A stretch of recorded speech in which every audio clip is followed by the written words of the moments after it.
क्या आप भी कर्जे की दलदल से आना चाहते हैं बाहर? क्या आप भी कमाना चाहते हैं तगड़ा मुनाफा? जी हाँ, मैं बात कर रहा हूँ खेती की।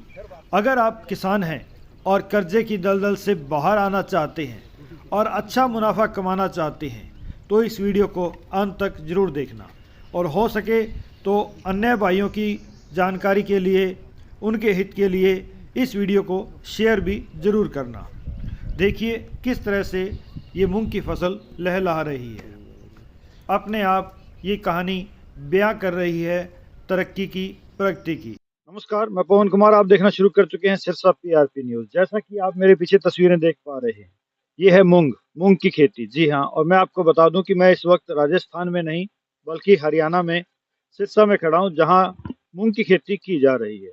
हालांकि राजस्थान मूंग की खेती के लिए पहले मशहूर था, लेकिन अब सिरसा के अंदर भी काफ़ी किसान खेती करने लगे हैं। देखिए मूंग की वैरायटी, किस तरह से मूंग के पौधे जो है फलियों से अच्छी तरह से लदे हुए हैं, जैसा कि आप देख पा रहे हैं। काफी अच्छा उत्पादन होने की संभावना यहाँ बनी हुई है, और सुनने में आया था कि यहाँ हर वर्ष मूंग की खेती की जाती है और अच्छा उत्पादन लिया जाता है। प्रगतिशील किसान है, संधा फैमिली है। आइए इनसे बात करते मैं केवल किशन मेजर लखोर से। ये मूंग की वैरायटी जो है 400 यू की मतलब जो इन्होंने ईजाद की थी, तो उसी को हमने 2012-13 से हमने लगभग 11-12-13 से की थी। पहले थोड़ा खेत लगाया, फिर सारा इस तरह बढ़ाते बढ़ाते उससे बीज का शोध करते करते आज हम इस मुकाम पे पहुंचे हैं कि हमारी जो यील्ड है वो पहले थोड़ी कम थी। बढ़ते बढ़ते यील्ड को हम बढ़ाते बढ़ाते अपनी मेहनत से या इसके शोध करते करते आज हमारी जो यील्ड है 7-8 क्विंटल के आसपास पर एकड़ की हो। हैं। यूनिवर्सिटी कितना रिकमेंड करती है? यूनिवर्सिटी हमारी एक बार उनसे बात हुई थी, उन्होंने हमें फोन पे कांटेक्ट किया था, तो वो जो ये थी इसकी वैरायटी की जो यील्ड वो बता रहे थे कि 6-7 क्विंटल तक की। ठीक है, तो हमने इसकी जो पैदावार है हमने उनको बताया हम 7-8 क्विंटल तक इसकी पैदावार ले रहे हैं, और आने वाले समय में हम हो सकता है इसकी पैदावार इस वर्ष जो इसका है मान लो उत्पादन हमें उम्मीद है ज्यादा होगा। तो इसको हमने आगे विकसित करते करते करते करते आज 2024 में इसको लगाया है। तो सारा खेत ही हम लगाते हैं, इसके बाद धान की खेती होती है। छोटी वैरायटी की जो धान की बासमती किस्में हैं वो हम लेते हैं इसके बाद, जैसे बासमती 1509 हो गया, 1692 हो गया। तो लोग कहते थे भी 1401 जो है वो लंबी वैरायटी है। हमने इसके बाद 20 जुलाई को 1401 की वैरायटी भी लगाई है। PB1 तो हमेशा ही लगता है, तो जो 1401 की वैरायटी है उसने भी मान लो 20-22 जुलाई की बिजाई थी, जो उसने 27 क्विंटल का मान लो उत्पादन दिया। हम लोगों की इस धारणा को मान लो ना नकारते इस मुकाम पे पहुंच गए कि हम इसके बाद 1401 भी लगाएंगे। 1401 बासमती भी लगाई हमने, वो 27 क्विंटल की हमारी पैदावार हुई।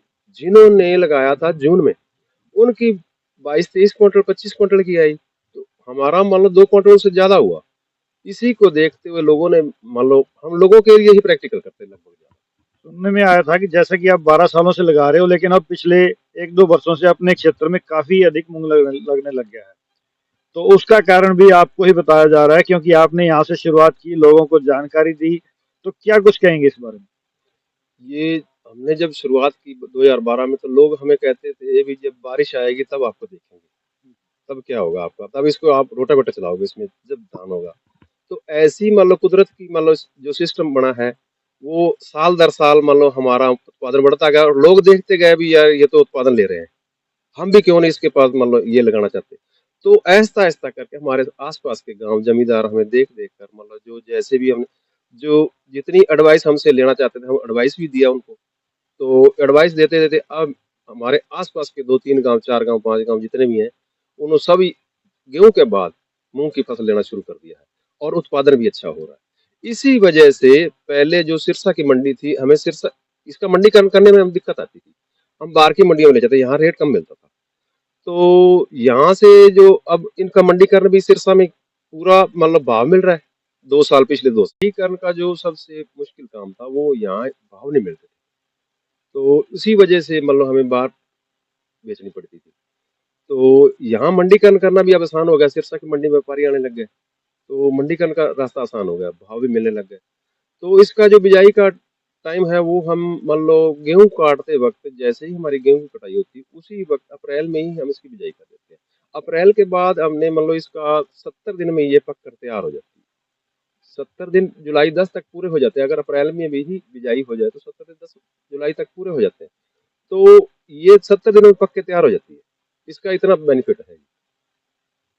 यानी कि अब किसान पूरी 3 फसलें ले पा रहे हैं। जी हाँ, पूरी 3 फसलें ये हमारे आसपास मतलब 20-25 गांव तक मतलब जो है वो अपने हिसाब से जिसका मतलब जितना खेत है उसमें थोड़ा कम बिजाई करके अगेती धान की, बाकी मूंग लगा देते हैं, मूंग के बाद फिर धान लगा देते हैं। लगभग किसान 3 फसलें ले रहा है। एक बात और देखने को मिली, और भी कई खेतों में हमने देखा, तो खेतों में पीलापन आया हुआ है, या पौधे काफी ऊंचे हैं या नीचे हैं, एक समान पौधे नहीं हैं, और हैं तो उनमें फलियां भी अलग तरह की हैं। जबकि समान सारा मूंग है, कोई पीलापन नहीं है, फलियों से लदे हुए हैं। तो अगर किसी को इसका बीज चाहिए हो तो क्या आप बीज भी उपलब्ध करवा सकते हैं? जी, हम बीज उपलब्ध नहीं, क्यों ये महंगा पड़ता है हमें थोड़ा सा। हम इसकी तुड़वाई करवाते हैं तो लगभग 70-80-90 रुपए किलो तो खुद को पड़ जाता है जी।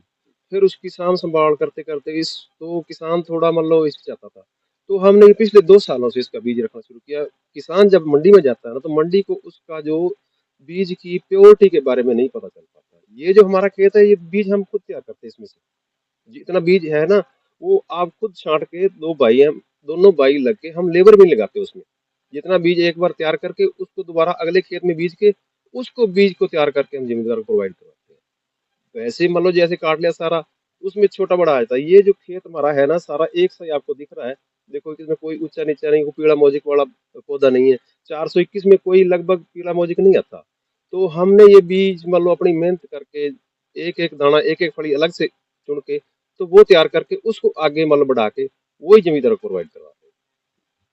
ये थे हमारे साथ संधा फैमिली से केवल संधा।